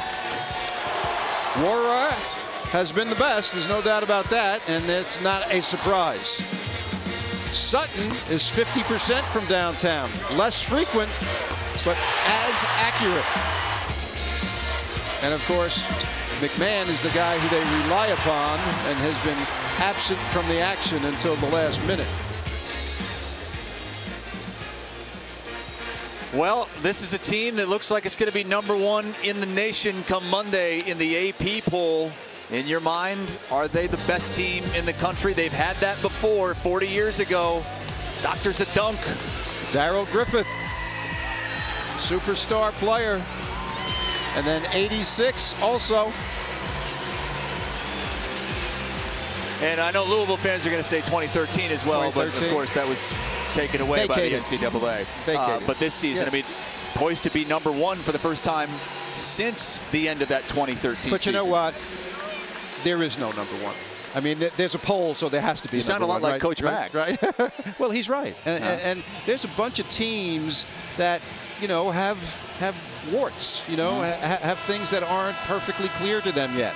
Especially some of the elite teams who have young guys, and the young guys they're not consistent. Louisville is the most consistent of those elite teams, in my opinion. They and Kansas, you know, and I think that's those are the two best teams right now to me. Well, being #1 is not where you wanted to be in November. Luckily for Louisville, it's about to be December, because you saw Michigan State lose on opening night to Kentucky. And then Kentucky lost to Evansville at home, and then Duke lost to Stephen F. Austin at home. Yeah. If you are a person who lives in Louisville and follows Louisville and is also a grad of Evansville, you are extremely, extremely happy. That's true. The only guy happier than that guy is the guy who lives in Chapel Hill and went to Stephen F. Austin. Those are the two happiest guys. You really narrowed it down. Under 4 to go, Louisville. Largest lead of the game at 21. Western Kentucky made a run to cut it to 9. But Louisville kind of slammed the door shut. Jordan Wara took it upon himself. Nice rebound. Malik Williams is getting extended minutes here, and that's great for Louisville. Because he, as you mentioned earlier, he needs to knock a little of the rust off, and I think it's off. Wara, well, he saw an opening, but got it poked away. Savage draws the foul. Louisville wanted a charge. I think Sutton grabbed the ball, so the foul's not going to be on him. It's going to be on Williams. But Sutton trailed the play all the way down the floor, and as the player was going up, he just grabbed the ball. Watch this, he's on his hip, and right here he just grabs it. But I think the foul was on Malik instead. So Savage gets to go to the free throw line. Well, this could be a great weekend for Louisville athletics, because they've got a game tomorrow on the football field in Lexington against Kentucky. Wow. Doesn't Louisville have a guy playing quarterback in the NFL? Yeah, I think his first name starts with an L. What's that guy's name? Lamar Jackson is one heck of a player. The MVP frontrunner, as you see Louisville's MVP take a seat, Jordan Wara, 25 points. Had 28 against USC Upstate. He averages 21 a game, and he is like clockwork with that. He is a very, very consistent scorer. 1-3-1 again. Williamson's in the middle. He should touch it. He's open. David Johnson thought he couldn't get it to him. Nickelberry in the game also. A bunch of the freshmen in right now. And you got Aiden Yehan in as well. Hollingsworth ahead of the pack, lays it in.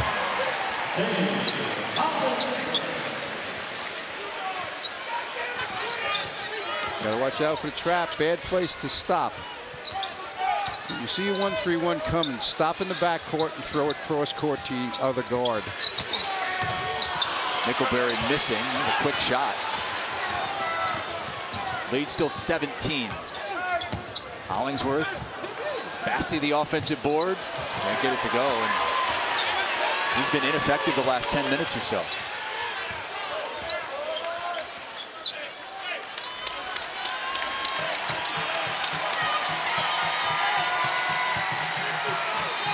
Louisville fans showing their appreciation. The 3-hour trip south to Nashville.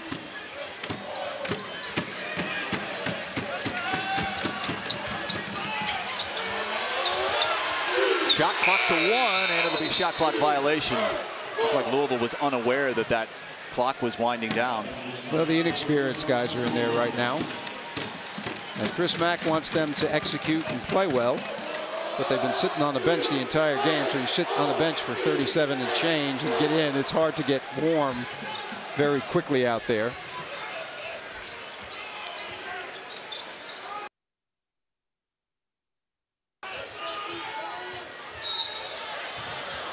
Johnson said he was hooked, but it's a foul on Johnson as he tried to guard Hollingsworth. Bassey is now on the bench. He might be done for the game. Only 2 field goal attempts for Bassey the last 6 minutes.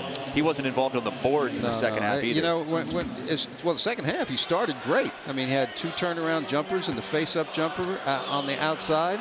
They were going to him. He was producing. And then he went to the sideline with that blood on his shirt, and then he sat out a while. He came back in, and they kind of forgot about him or something, but he wasn't productive at the end. This guy's a terrific, terrific player. And he is going to be the player of the year, I think, in Conference USA. And they are clearly the favorite.